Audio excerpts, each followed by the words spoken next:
अरे हथ कढो मुंहिंजा 1 मिलियन थिया थी तूं वरी ले तो कंदो अते उस्ताद चेक आहे 15 पाउंड वारो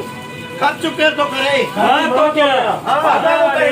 आधा के केर करे तो यार आधा जेको कढो काथे के टोपी पाए ऐं हिकु चक्कर पुछो थी शकी बि कोन थो अरे माथे तो सॼो के खर्च केर करे मां तो क्या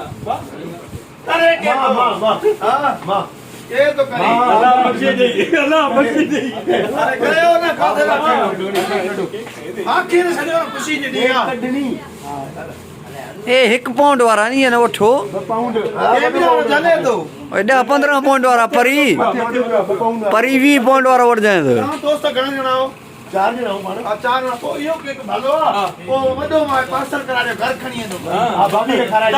तां जे घर बाती लाई घणा आहिनि छा हां खणी वञो यार पो ओॾे गलायो त सही न ताली अदा कढे हिकिड़ो कढे नालो लिखे मोला अभी लिखो साईं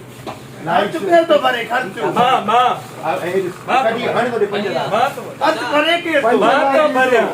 हां पो मांखे जुदा वेड़ो मां उनखे तो ॿुधायां तू छो परेशान थियो त तोखे ख़बर न आहे अरे मिलियन पूरा थियो त सही टोपी त पाए खर्च भरे केर मां तो भरिया मां अला असां 1 मिलियन अल्हम्दुलिल्लाह पूरा थिया संगत सेलिब्रेट लाइ मूंखे वठी हां खैरपुर मीरस में आयो लख करोड़ एडुकेट राजा बलो सरफराज जी असां कैमरा में तमाम बेहतरीन दोस्त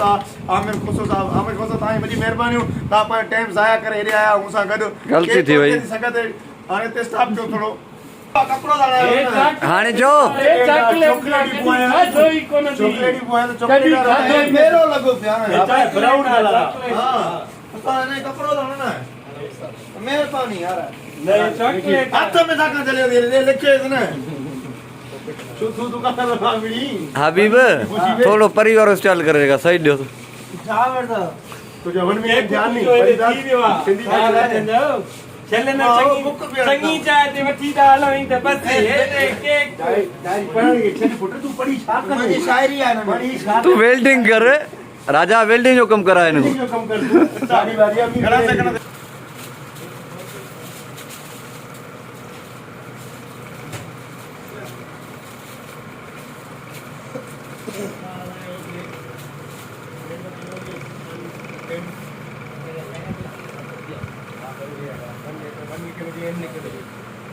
टेस्ट दियो सके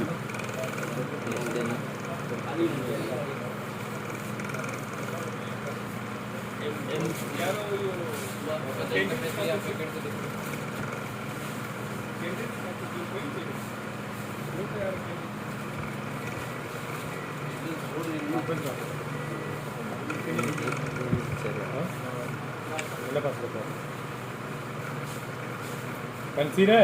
butter and out. नहीं मैं तो भी तुमको पाँच ले लेता हूँ 1 मिलियन 1 MB पोस्ट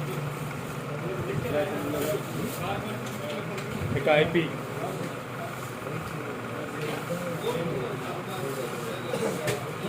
अरे हलिया होदे पइयो न हलिया काती पियो कैंडल काते पियो कैंडल ये हेठों लिखी छॾो इची में लॻो वापस लिखो इहो लिखो न हेठियो हा बदे न्याल रे अला राजा की जगह ठाए जास आगे लिखी छॾे बस एदा बोल ठाए राजा बलोच करे छॾो हाणे आगा राजा ओके विच में गैप ॾेई छॾे थोड़ा पीछे आजा ओके